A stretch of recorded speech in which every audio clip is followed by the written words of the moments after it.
আপনারা সবাই জানেন যে নতুন করে স্পোর্টসের মাধ্যমে আমাদের বাংলাদেশের আনাচে কানাচে ছড়িয়ে ছিটিয়ে থাকা খুদে প্রতিভাবান যারা খেলোয়াড় রয়েছে তাদেরকে তুলে এনে আমরা বিকেএসপিতে তাদেরকে ভর্তি করিয়ে তাদেরকে সরকারিভাবে তাদের পড়াশোনা এবং খেলাধুলা সকল দায় দায়িত্ব সরকার বহন করছে।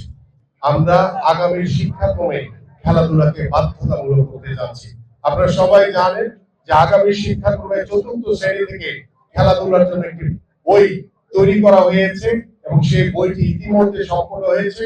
ইনশাআল্লাহ আমাদের নেক্সট 2027 যে কারিকুলাম সেখানে ৪র্থ শ্রেণী থেকে খেলাধুলা ফুটবল ক্রিকেট থেকে শুরু করে নতুন করে স্পোর্টসের যে প্রথম আসরে যে 8টি ইভেন্ট রয়েছে সেই 8টি ইভেন্টের উপরে বই লেখা হয়েছে এবং সেই বইয়ের মাধ্যমে আমরা হয়তো থিওরিক্যাল আমরা হয়তো 40 মার্কসের একটি পরীক্ষা থাকবে সেটি লিখিত এবং খেলার মাঠে থাকবে 60 মার্কস এবং সেই 60 মার্কস না পেলে আমাদের কিন্তু সেই সন্তানরা পরীক্ষায় পাস করবে না। এবং এটি করার উদ্দেশ্য হচ্ছে আমরা পড়াশোনাকে যেমন সর্বোচ্চ গুরুত্ব দিচ্ছি খেলাধুলার মাধ্যমে আমরা মাঠে আকৃষ্ট করে আমরা আমাদের সন্তানদেরকে সুস্থভাবে গড়ে তুলতে চাই।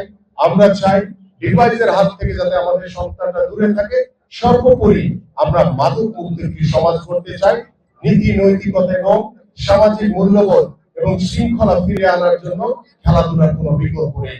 পরিশেষে আমি খেলাধুলার যেহেতু আমাদের হাফ টাইম খেলোয়াড়রা বসে আছে আমি সময় নিব না, খেলা খুব তাড়াতাড়ি শুরু হবে।